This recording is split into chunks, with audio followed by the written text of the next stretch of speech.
이 아침에 주의 전에 나온 여러분 모두에게 충만하시기를 주의 이름으로 축원합니다. 우리가 함께 예수님이 오시는 이 절기 가운데 특별히 사순절기를 맞이하고 있습니다. 이 사순절기를 통해서 요한복음에 나오는 예수님, 요한복음은 그 다른 복음서와는 달리 좀 독특한 구조를 가지고 있어요. 예수님 자신을 아주 잘 소개를 하고 있는 그러한 말씀이 요한복음인데요. 특별히 요한복음은 다른 복음서와 달리 나는 누구이다 라고 하는 그러한 내용이 유난히 많지요. 그래서 요한복음을 하나님의 아들의 복음이다 라고 이렇게 말합니다. 우리가 지난 시간에 예수님이 자신을 나는 하늘에서 내려온 생명의 떡이라 이렇게 자신을 소개했습니다. 여러분, 생명의 떡이라고 하는 것은 예수님을 믿어야만이 영원한 생명을 얻을 수 있다는 거예요. 사람이 세상을 살아가면서 양식을 먹지 아니하고서는 사람이 살아갈 수가 없어요. 살기 위해서는 반드시 양식을 먹어야만 합니다. 그러나 양식을 먹는다고 해서 영원히 사는 건 아니에요. 언젠가는 인간은 그 양식을 먹어도 죽어요. 그래서 그 양식을 예수님은 너희가 썩을 양식을 위해서 일하는구나 이렇게 말했어요. 우리가 열심히 세상을 살아가는데 그 살아가는 그 일은 썩을 양식을 위해서 살아간다는 거예요. 그러나 썩지 아니하는 영원한 양식이 있다는 거예요. 그 양식을 먹어야만이 영원히 살 수 있는데 그 양식이 누구냐? 바로 예수님이라고 예수님은 자신을 소개하고 있습니다. 오늘 본문에서는요, 이제 예수님이 나는 생명의 떡, 영원한 양식이라고 말씀한 데 이어서 이제 예수님은 자신을 생명의 빛이라고 자신을 소개하고 있습니다. 여러분, 신약 성경에 보면 이 빛이라고 하는 단어가 무려 70회 이상 등장을 합니다. 그 중에서도 이 빛이라고 하는 단어가 가장 많이 기록된 책은 요한복음이에요. 요한복음을 읽다 보면 빛이라고 하는 단어가 무려 16회 이상 나오고 있는 걸 볼 수 있어요. 다른 복음서를 보면 예수님의 탄생 이야기 혹은 예수님 시대에 있었던 사건으로 시작이 되지만은 요한복음의 시작을 보면 그 시작은 생명의 빛 예수님으로부터 말씀이 시작되는 것을 볼 수 있어요. 그래서 오늘 요한복음 1장 4절에 보니까 그 안에 생명이 있었으니 이 생명은 사람들의 빛이라. 빛이 어둠의 빛이 돼 어둠이 깨닫지 못하더라 라고 이렇게 요한복음이 시작하고 있어요. 생명의 빛으로 이 세상에 오셨는데 빛이 그 생명의 빛이 어둠을 비췄다는 거예요. 그런데 어둠 속에 사는 사람이 그 빛이 생명의 빛인지를 깨닫지를 못했다는 거예요. 그것이 요한복음의 시작입니다. 그래서 예수님을 태초부터 계신 말씀이면서 그 말씀 안에 생명이 있었는데 그 생명 안에는 빛이 있었다라고 요한복음은 시작을 하고 우리에게 말씀하고 있어요. 여러분, 빛이 가지고 있는 속성이 뭡니까? 빛이 가지고 있는 속성 가운데 하나가 빛은 어둠을 밝히는 속성이 있어요. 그래서 캄캄한 곳에 빛이 들어가면 어둠이 물러가기 시작을 하죠. 이게 빛이 가지고 있는 속성입니다. 그래서 빛이 들어가는 곳에는요, 어둠이 물러가요. 여러분 안에 생명의 빛인 예수가 들어가면 내 안에 있는 어둠이 물러가게 되어져 있어요. 그게 그리스도 안에 생명이 있기 때문에 이 안에 어둠으로 가득 찬 사람은 예수 그리스도를 믿으면 그 안에 있는 모든 근심과 모든 걱정과 모든 염려, 세상의 어둠이 물러가는 줄 믿으시기 바랍니다. 왜냐하면 빛과 어둠은요 함께 공존할 수가 없어요. 빛이 들어가는 곳에는 반드시 어둠이 물러가기 때문에 빛과 어둠이 함께 공존을 하지 못합니다. 여러분, 이런 경험이 있을 줄 알아요? 낮에 낮잠을 자려고 하는데 빛 때문에 잠을 잘 수가 없어요. 그런데 커튼을 치고 이제 잠을 자려고 하는데 그 커튼 사이로 조그마한 빛이 들어와요. 비록 작은 구멍으로 조그만 빛이 들어오지만은 이 작은 구멍으로 들어오는 빛이 어둠을 밝히는 것을 볼 수 있어요. 빛은 이렇게 어둠을 밝히는 것뿐만 아니라 어둠을 물리치는 능력이 빛에 있다는 거예요. 또 하나는 빛의 속성 가운데 하나가 어둠을 밝히는 것만 있는 것이 아니라 빛에는요, 그 안에 생명이 들어있어요. 모든 생물은요, 빛을 보지 않으면 살 수가 없는 거예요. 왜냐하면 빛 안에는 생명이 들어있기 때문에 그렇습니다. 여러분, 현대인에게 가장 부족한 것 중 하나가 뭐냐면 햇빛을 받지 않아 생기는 비타민 D가 부족하다는 거예요. 대부분 사람들이 실외 생활보다는 실내 생활이 많다 보니까 현대인들에게는 이 비타민 D가 대단히 부족하다는 거예요. 그 비타민 D가 부족한 현상이 일어나게 되면 여러 가지 신체의 밸런스가 무너지게 되거든요. 그래서 가끔 비타민 D가 부족해가지고 병원에 가서 비타민 D 주사를 별도로 맞는 그런 경우가 있지 않습니까? 이처럼 사람은요, 이 빛을 받아야 사는 것처럼 모든 생물도 빛을 받아야 살아갈 수 있는 거예요. 여러분, 하나님께서 천지를 창조하실 때 가장 먼저 창조하신 것이 빛이에요. 빛. 창세기 1장 2절에 보니까 세상을 창조하기 전의 상태를 이렇게 설명하고 있어요. 땅이 혼돈하고 공허하며 흑암이 깊음 위에 있고 하나님의 영이 수면 위에 운행하시더라 라고 말합니다. 세상이 창조되기 전의 상태가 어떤 상태냐, 세 가지로 성경은 말하고 있어요. 혼돈, 공허, 흑암이 가득 차 있었다라고 말합니다. 여러분, 혼돈이라고 하는 말은 아무런 형태가 없었다는 거예요. 또 공허라고 하는 것은 텅 비어 있었다는 거예요. 세상이 만들기 전에 텅 비어 있었다. 그리고 흑암이라고 하는 것은 어둠으로 가득 차 있었다는 거예요. 이것이 세상이 만들어지기 전의 상태였다는 거예요. 그런데 이 세상이 만들어지긴 이 상태, 공허하고 혼돈하고 어둠이 가득 찬 이 흑암이 가득 찬 이 세상에는 한마디로 말하면 어떠한 생명도 존재하지 않았다는 거예요. 어떠한 생명도 존재하지 않은 상태, 그것이 세상이 만들어지긴 이전의 모습입니다. 자, 이렇게 어떠한 생명도 존재하지 않은 이 상태에 있을 때 하나님께서 명령을 하시죠. 그 명령이 요한복음 1장 4절입니다. 오늘 성경의 말씀 보니까 창세기 1장 3절에 뭐냐, 하나님이 이르시되 빛이 있으라 하시니 빛이 있었고 그랬어요.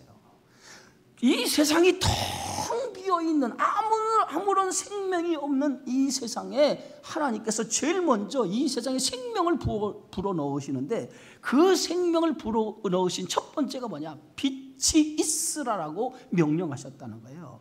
그래서 빛은 창조의 시작입니다. 모든 생명의 시작은 이 빛으로부터 시작이 됐어요. 그래서 이 빛이 있으라라고 하는 것은 생명의 시작인데, 왜? 빛 안에 생명이 들어있기 때문입니다.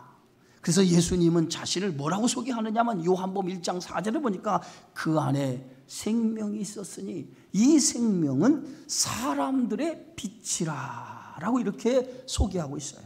그래서 예수님은 이 땅에 빛으로 오셨다는 거예요. 빛으로 오셨다라고 하는 것은 예수님 자신이 생명으로 오셨다는 거예요. 그래서 예수님은 생명으로 빛으로 이 땅에 오신 분이라고 자신을 나는 빛이라고 이렇게 말씀하고 있는 줄 믿습니다.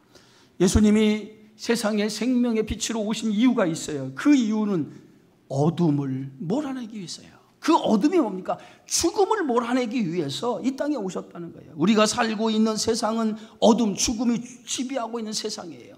아무리 우리가 영원히 살려고 해도 영원히 살 수 있는 방법이 없어요. 왜? 세상은 어둠이 지배하고 있기 때문에, 사망이 지배하고 있기 때문에 우리 영원히 살 수가 없어요.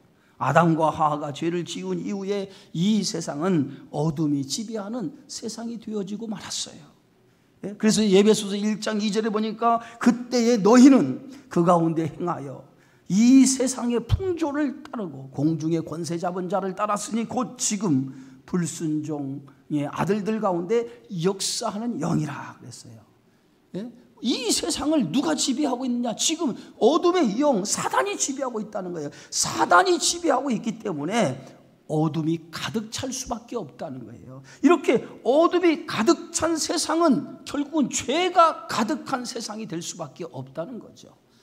창세기 6장 5절에 보니까 홍수 이전에 하나님께 세상을 심판하기 이전에 이 그 노아의 시대를 보니까 노아의 시대의 모습이 어떤 모습이었느냐? 오늘날 시대와 같았다는 거예요. 여호와께서 사람의 죄악이 세상에 가득함과 그의 마음으로 생각하는 모든 계획이 항상 악할 뿐임을 보셨다 그랬어요. 노아의 홍수 이전에 세상의 모습이 어떤 모습이었냐? 그 땅에 죄악이 가득했다는 거예요. 사람들의 생각과 마음이 온통 악한 것으로 가득 찬 때, 그때가 노아의 시대였다는 거예요. 여러분, 우리가 사는 세상을 한번 보세요. 우리가 살아가는 이 세상이 과학은 발달을 해가요. 하루하루 세상은 변해져 가고 있습니다. 그런데 점점 세상은 타락해 가고 있어요. 점점 세상은 악해져 가고 있다는 거예요. 죄가 만연한 세상에 우리가 살아가고 있어요. 사람들은 죄가 만연한 세상에 살아가고 있으면서도 죄에 대한 감각을 느끼지 못해요. 죄에 대한 부끄러움이나 죄에 대한 두려움이나 양심에 대한 가책, 이것이 느끼지 못하는 시대가 되어지고 말았어요. 이런 현상은 어떤 현상입니까? 이런 현상은 지금 어둠에 가득 찬, 어둠이 지배하고 있는 세상이기 때문에 그렇다는 거예요.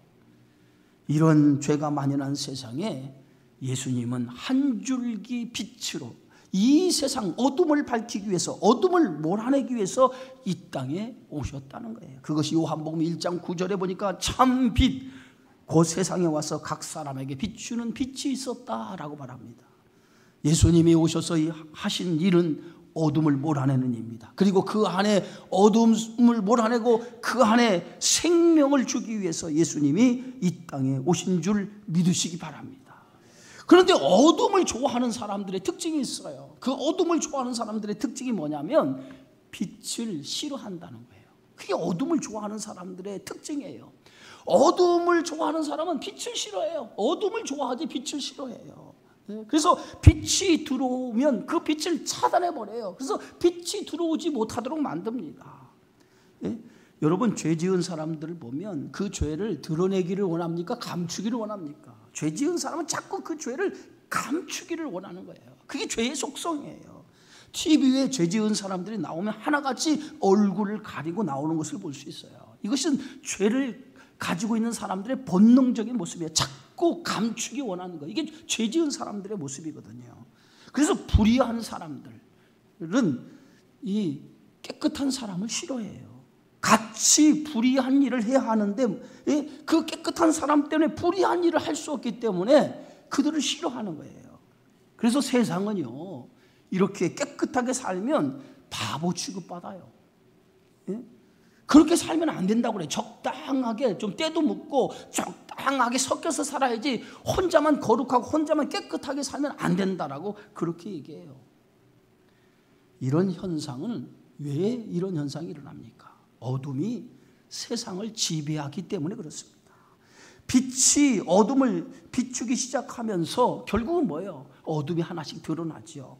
결국은 이 어둠이 드러나는 것을 어둠에 있는 사람은 싫어하는 거예요. 그래서 싫어하는 것뿐만 아니라 두려워하기 때문에 당시 예수님께서 빛으로 오셨을 때 그 당시에 어둠 속에 사는 많은 사람들, 그 사람들이 예수님을 싫어했던 이유가 거기에 있었던 거예요. 특별히 대표적으로 바리새인과 종교 지도자들, 그들은 자신의 더러운 탐욕과 더러운 그러한 죄가 드러나기 때문에 예수님을 좋아하지 않았어요.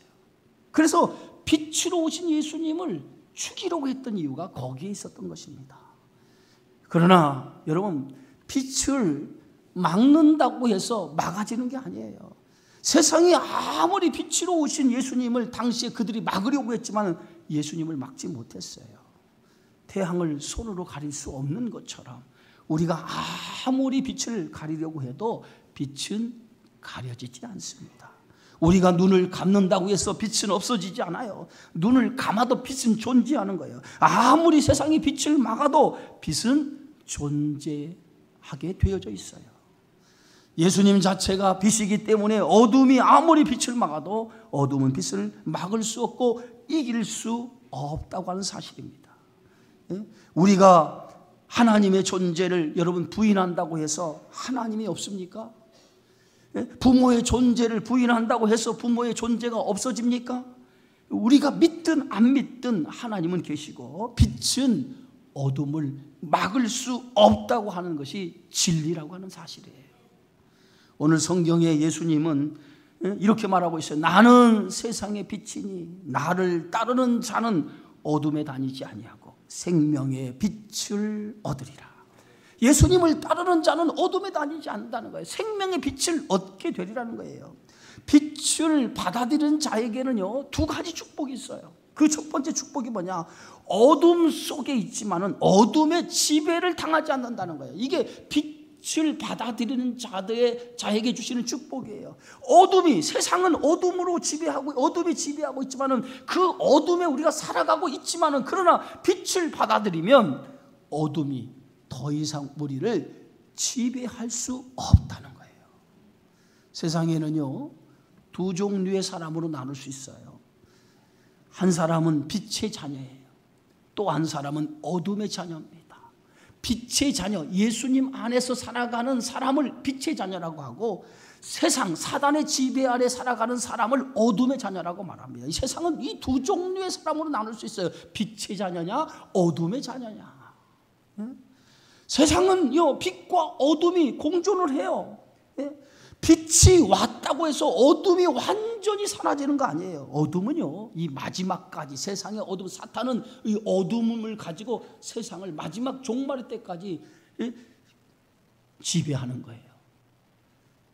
그러나 어둠 속에 살던 사람이 생명의 빛 대신 예수 그리스도를 받아들이면 그 사람은 더 이상 어둠이 존재하지 않는다는 거예요. 그 사람은 더 이상 어둠의 영에 붙들려 살아가지 않는다는 거예요. 그 사람 안에 생명의 빛이 역사하기 때문에 생명의 빛 안에서 살아가는 축복의 사람이 되어지는 줄 믿습니다.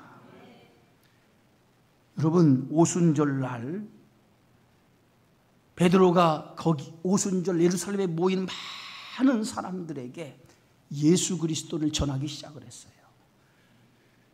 베드로가 전하는 그 설교는 어떤 설교였습니까? 너희가 못 박은 예수, 그 예수를 하나님이 주와 그리스도로 삼으셨다라고 하는 그런 내용으로 그 오순절날 모였던 사람들에게 설교하기 시작했습니다. 그때의 오순절날 모였던 사람들이 베드로의 설교를 듣고 어떤 역사가 일어났냐면 저들의 마음에 큰 찔림이 일어나기 시작했다는 거예요. 오늘 성경의 말씀을 보니까 사도행전 2장 37절에 보니까 그들이 이 말을 듣고 마음에 찔려 베드로와 다른 사도들에게 물어 이르되 우리가 어찌할꼬 하거늘. 베드로의 설교를 듣자마자 그들의 마음에 찔림을 받았다는 거예요. 마음에 큰 찔림을 받아. 이 말이 무슨 말입니까? 예수 그리스도의 빛 대신 예수 그리스도를 전하는 순간에 그 빛이 어둠 속에 있는 사람들의 마음을 뚫고 들어갔다는 거예요. 어둠에 살던 사람들의 마음, 흑암으로 가득 찬 사람들의 마음에 빛이 뚫고 들어왔다는 거예요. 그 빛이 뚫고 들어가는 순간에 그 어둠에 있는 사람들이 그 빛을 받아들이는 순간에 어찌할꼬, 우리가 어찌할꼬 하는 마음의 통해와 마음의 자복이 일어나게 되어졌다는 거예요. 빛은 이와 같이 생명의 역사이기 때문에 그 빛이 어둠 속에 들어가면 그 빛을 받아들이는 순간에 내 안에 뭐가 드러납니까? 내 안에 죄가 드러나기 시작하는 거예요. 베드로의 설교를 듣고 어둠 속에 있는 사람들이 그 설교를 듣는 순간에 빛 대신 예수 그리스도의 복음이 들어가니까 그 안에 죄가 드러나기 시작한 거예요. 그 죄가 드러나기 시작하니까 그들이 어찌할꼬, 우리가 어찌할꼬 하는 통해와 자복이 일어나기 시작을 했어요. 그때 베드로가 이렇게 말합니다. 사도행전 2장 38절에 보니까 베드로가 이르되 너희가 회개하여 각각 예수 그리스도의 이름으로 세례를 받고 죄사함을 받으라. 그리하면 성령을 선물로 받으리라. 예? 빛 대신 예수 그리스도를 받아들이고 너희가 회개하면 그 회개하는 순간 너희의 죄사함을 받게 될 것이고 그 죄사함을 통해서 성령을 선물로 받게 될 것이라는 거예요. 여러분, 죄가 드러나는 순간 더 이상 어둠이 내 안에 역사하지 못하는 거예요. 그 순간에 빛이 들어오면 내 안에 그리스도의 생명이 내 안에서 역사하기 때문에 더 이상 죄가 왕노를 하지 못하게 되어지는 줄 믿습니다. 그래서 그 순간에 죄로 인해서 겪었던 모든 고통이 사라지기 시작하는 거예요. 그래서 생명의 주님을 영접하면요, 그 생명의 빛 안에서 우리 안에 있는 모든 어둠의 것들이 다 떠나는 거예요. 근심이 떠나갑니다. 염려가 떠나갑니다. 내 안에 불안이 떠나갑니다. 내 안에 두려움이 떠나갑니다. 내 안에 온갖 세상의 것들이, 내 안에 어둠으로 가득 찼던 것들이 떠나가게 되어지는 줄 믿습니다. 이게 빛 대신 예수 그리스도의 생명이 내 안에 들어와서 생기는 역사예요. 삭개오가 예수님을 영접하고 나서 삭개오가 스스로 이렇게 고백하죠. 오늘 누가복음 19장 8절에 보니까 삭개오가 서서 여짜오되 주여 보시옵소서, 내 소유의 절반을 가난한 사람들에게 주겠사오며 만일 누구의 것을 속여 빼앗은 일이 있다면 내가 내 갑절로 갚겠나이다. 예수님께서 그 삭개오에게 내가 도둑놈이다라고 얘기하지 않았어요. 그런데 삭개오 스스로가 빛 대신 예수 그리스도를 영접하는 순간 그 안에서 뭐예요? 치열한 영적인 싸움이 일어난 거예요. 그래서 어둠이 물러가면서 그 안에서 생명의 역사가 나타나면서 그가 스스로 고백하는 거예요. 내가 속여 빼앗은 것이 있다면 내가 내 갑절이나 갚겠나이다. 이게 뭐예요? 생명의 주님을 영접할 때에 찾아오는 놀라운 역사라는 거예요. 빛에 들어오면 삭개오처럼 스스로 죄를 뉘우칩니다. 죄를 뉘우치는 순간에 뭐가 찾아옵니까? 생명의 빛이 내 안에 들어오면 어둠이 물러가고 그 어둠이 물러간 자리에 대신 찾아오는 게 있어요. 그게 뭐예요? 평안과 기쁨이 찾아오는 줄 믿습니다. 그래서 내 안에 예수 그리스도의 생명이 내 안에 있으면 그 생명을 안고 있는 사람에게는 항상 뭐가 찾아오냐? 기쁨과 평안이 찾아오는 줄 믿으시기를 주의 이름으로 축원합니다. 그래서 그리스도 안에 머무는 자에게 생겨지는 현상이 뭐야? 그게 기쁨이에요. 그게 평안이에요. 그래서 바울은 오늘 빌립보서에서 주 안에서 항상 너희에게 권하노니 항상 기뻐하라. 바울이 항상 기뻐하라고 그랬어요. 이 기뻐하라고 하는 말의 의미의 뜻이 어디 있습니까? 바울은 지금 빌립보서를 기록할 때 그 바울이 기록한 그 빌립보서는 감옥 안에 쓴 서신입니다. 감옥 안에서 바울은 감옥 밖에 있는 사람들에게 항상 기뻐하십시오, 항상 기뻐하라고 권면하고 있어요. 근데 그 기쁨의 근원이 뭐냐? 예수 그리스도 그 안에 머물러 살면 항상 기쁨을 가질 수 있다는 거예요. 그래서 주 안에서 항상 기뻐하십시오. 주님 안에 사는 사람에게는 항상 기쁨이 충만한 줄 믿습니다. 예? 그 찬송가 412장에 보면 평화로다, 하늘 위에서 내려오네, 그 사랑의 물결이 영원토록 내 영혼을 덮으소서. 그리스도 안에 있으면 참된 평안과 참된 기쁨이 솟아나는 줄 믿습니다. 그래서 이 어둠의 영이 지배하는 세상에 살아가게 되지만 더 이상 어둠이 지배하지 못하고 항상 우리 안에 그리스도의 생명이 내 안에 들어와 있기 때문에 그리스도의 생명 안에 머물러 사는 여러분 안에 기쁨과 평안이 가득 차 있는 줄 믿습니다. 여러분 안에 그러한 기쁨이 있습니까? 여러분 안에 그 평안이 있습니까? 그 평안과 기쁨이 있다라고 하는 것은 예수의 생명이 내 안에 들어있고 그 생명이 나를 주장하고 나를 다스리고 있다고 하는 증거인 줄 믿습니다. 그런 역사가 여러분 안에 매일매일 삶 속에 일어나기를 주의 이름으로 축원합니다. 두 번째는 예수 그리스도를 영접하게 되어지면, 빛 대신 예수 그리스도를 받아들이면 영원한 생명을 얻는다는 거예요. 예? 빛은 생명을 담고 있어요. 그런데 그 빛으로 오신 예수님 그 자체가 생명인 거예요. 예수님 안에는요 생명이 있어요. 예? 예수님을 믿는 사람에게는 새로운 생명의 역사가 나타나게 되어져 있어요. 그 생명의 역사가 뭡니까? 그리스도를 믿는 사람에게는 새로운 생명이 일어나는데, 그 새로운 생명이 뭐냐? 나를 믿는 자는 죽어도 살겠고 살아서 믿는 자는 영원히 죽지 아니하리라. 할렐루야. 예수님을 믿으면 그 안에 생명이 있기 때문에 영원한 생명을 얻는데, 그 생명이 뭐냐? 부활의 생명을 얻게 되어지는 줄 믿습니다. 하나님이 천지를 창조할 때에 말씀으로 세상을 창조했습니다. 말씀 한마디로 빛이 있으라니까 빛이 있었어요. 그 말씀으로 세상을 창조했다라고 하는 것은 하나님의 말씀 안에는 생명이 들어있다는 거예요. 그래서 히브리서 4장 12절에 보니까 하나님의 말씀은 살았고, 운동력이 있어 좌우의 날설 어떤 검보다 예리하여 혼과 영과 관절과 골수를 찔러 쪼개기까지 한다라고 말하고 있습니다. 하나님의 말씀이 어떤 말씀이에요? 살아있다는 거예요. 살아있다. 생명력이 있다는 거예요. 그래서 생명력이 있기 때문에 하나님의 말씀으로 빛이 있으라 하니까 빛이 생겨지기 시작한 거죠.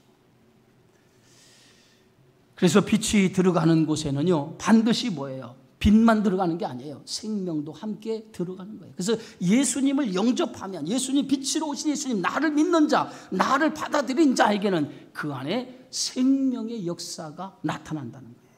그래서 빛이 들어가면 자연히 죽음의 세력이 물러가고 생명의 역사가 시작되어지는 줄 믿으시기 바랍니다. 그래서 빛이 들어가는 곳에 생명의 역사가 나타나는 것뿐만 아니라, 빛이 들어가면 내 안에 있는 모든 어둠의 영도 물러가고 내 안에 있는 모든 세상적인 것도 물러가면서 내 안에 있는 모든 질병도 생명의 빛을 통해서 치료받고 고침받는 놀라운 역사가 일어나게 되어지는 줄 믿으시기를 주의 이름으로 축원합니다.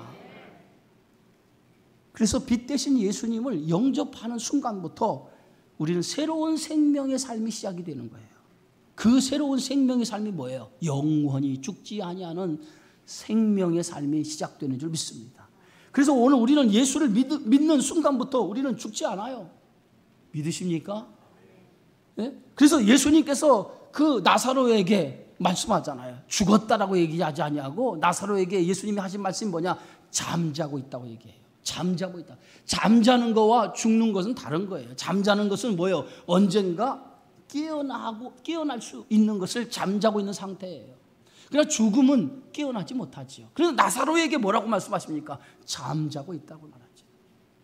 오늘 우리가 죽으면 성경은 뭐라고 하냐면 잠자고 있다고 얘기해요. 잠자고. 그래서 고린도전서 15장에 보면, 부활장에 보면 뭐라고 얘기하냐면 잠자는 자들이 가장 먼저 부활에 참여할 거라고 얘기했어요. 무덤에서 잠자고 있는 자들이. 그 얘기는 뭐예요? 잠자고 있다라고 하는 것은 죽지 않았다는 거예요. 다시 깨어난다는 거예요. 그래서 오늘 예수님의 생명을 받아들이는 자에게는 영원히 죽지 않은 놀라운 은혜가 있는 줄 믿습니다. 또한 빛 대신 예수님을 영접하면 어떤 권세가 주어지느냐? 오늘 요한복음 1장 12절입니다. 영접하는 자, 곧 그 이름을 믿는 자들에게는 뭐가 되죠? 하나님의 자녀가 되는 권세를 주셨다는 거예요. 예수님을 영접하면 우리가 영원한 생명을 얻는 것뿐만 아니라 예수님을 영접하는 순간 우리의 신분이 바뀌어요. 우리의 신분이 어둠의 영의 지배를 받는 신분에서 이제는 하나님의 자녀의 신분으로 바뀌어집니다. 그래서 저와 여러분은 하나님의 자녀인 거예요. 얼마나 큰 축복입니까? 여러분, 하나님의 자녀가 되었다라고 하는 것은 하나님의 권세를 누리는 복을 얻게 되어졌다는 거예요. 그러므로 오늘 우리는 빛 대신 예수님을 통해서 하나님의 자녀가 되고 하나님의 권세, 하나님이 주시는 권세를 누리는 그런 놀라운 능력의 사람이 되어진 줄 믿습니다. 그런 의미에서 우리는 대단한 축복을 받은 하나님의 백성이라고 하는 거예요. 사랑하는 성도 여러분, 오늘 예수님께서는 나는 생명의 빛이니 나를 따르는 자는 어둠에 다니지 아니하고 생명의 빛을 얻으리라 말씀했습니다. 예수님은 생명의 빛입니다. 예수님을 받아들이는 자는 어둠에 다니지 않습니다. 빛의 자녀처럼 살아간다는 거예요. 빛의 자녀처럼 살아가는 삶, 그것이 생명의 빛을 받아들이는 성도의 삶이 되어지는 줄 믿습니다. 그래서 마태복음 5장 14절에 보면 예수님은 이렇게 말씀했어요. 너희는 세상의 빛이라. 산 위에 있는 동네가 숨겨지지 못할 것이요 사람이 등불을 켜서 말 아래에 두지 아니하고 등경 위에 두나니 이러므로 집안 모든 사람에게 비치니라. 너희 빛이 사람 앞에 비치게 하여 그들로 너희 착한 행실을 보고 하늘에 계신 너희 아버지께 영광을 돌리게 하라. 우리를 향해서 너희는 세상의 빛이라고 말씀하면서 너희가 이 세상의 빛인 우리를 사람들에게 이 빛을 비치게 하라는 거예요. 그 빛을 통해서 하늘에 하나님께 영광을 돌리도록 하라는 거예요. 여러분, 우리 스스로는 빛을 낼 수 없어요. 그러나 빛을 반사시킬 수는 있죠. 우리 안에 있는 예수 그리스도, 그분이 우리의 생명의 빛입니다.